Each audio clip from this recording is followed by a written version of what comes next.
Portugal came through to the knockout stages as top of the pops over in Group F, but their last performance was a bit of a nightmare. Will that nightmare continue as they take on Slovenia? We're going to get into it, all of it, next.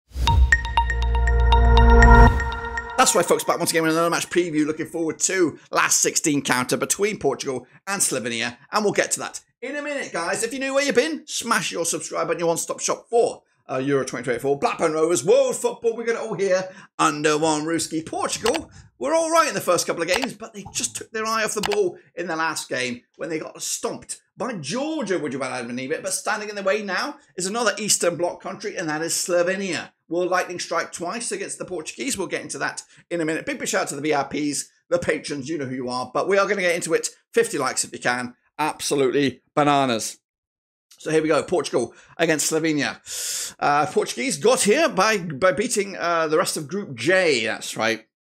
Secured their spot on 30th of June, 30th of October 2023.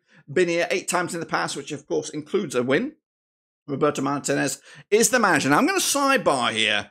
I think Martinez is already on borrowed time. Performance against Georgia was unacceptable for Portugal, and I know that Mourinho has an escape clause in his contract with the Turkish outfit, Fenerbahce or Besiktas, whichever he's agreed to join, that if this job comes available, he can vacate that job. I think Mourinho is standing by because the performance in the last game was shambolic, and if they don't get it right this time against Slovenia, you know...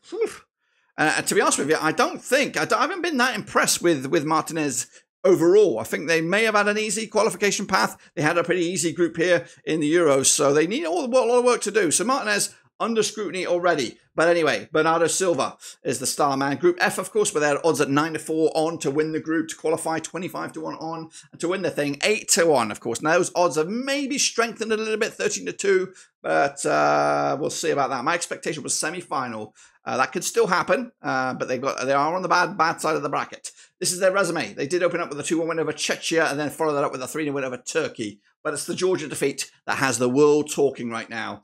2-0 loss there. Taking on Slovenia next, but of course, the perfect, well, not perfect record, but an okay record in the group stages at the moment. Expected to see some familiar names back. Pepe didn't start the last game, but the likes of maybe Bruno Fernandes, Vitinha, Ronaldo, João Felix, of course. So it was a bit of a changed 11 against Georgia, but we did see some heavy hitters come back in to the fold when, of course, shit hit the fan. But it was too little too late. This is my 11. So here is my starting 11 then for you. We've got Costa between sticks, Pereira, Diaz, Cancelo, Mendes, Fernandes, Palhinha, Vitinha, Ronaldo, Silva, and João Felix up top. That's my 11, but yeah, probably would get Pepe in there. I think he will be back to kind of calm that defence down. Let's take a look then at their opposition, Slovenia, that's right, coming at you as Group H runners-up. They secured their spot 20th of November 2023. They've been here just the one time previously. Maciek Kech is the manager there with Benjamin Sesko, the star man. They were in Group C, the boringest group of them all.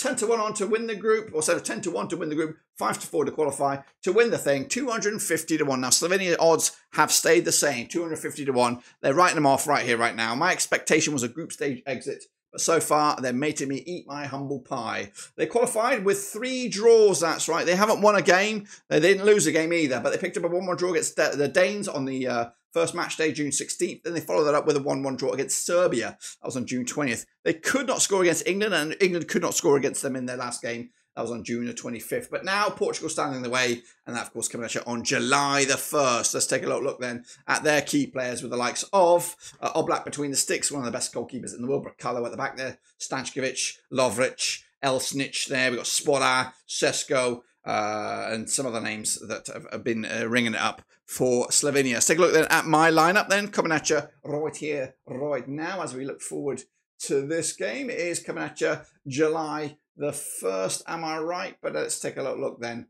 at the situation here. We've got Oblak between the sticks, Stankovic, Bijol, Bracalio, Janza, Serin, Elsnich, Horvat, Sporia, Sesko, and Mlakla up top. That's my team. Let me know your thoughts about that. Let me know, of course, what your expectations are for the game. But anyway, this is the match taking place at the Frankfurt Arena on July the 1st. Martinez up against Klick in the dugout. They have played each other just one time, and that was, of course, in 2024. And it was a victory for Slovenia. That was way back in March this calendar year as well. It was a 2-0 win. But Portugal come into this 67% form for them right now. 2 defeats of the last 6. However, Slovenia also on 67% form for them right now. But they haven't lost in the last 6, but they haven't won in the last 4. They're the draw specialists, which means if they play like they did against England, potentially, this could be going to penalties, guys. It smells like a penalty shootout already, especially if Portugal aren't scoring goals for fun. Ronaldo's not really clicked into gear, so this could be a shocker on our cards here.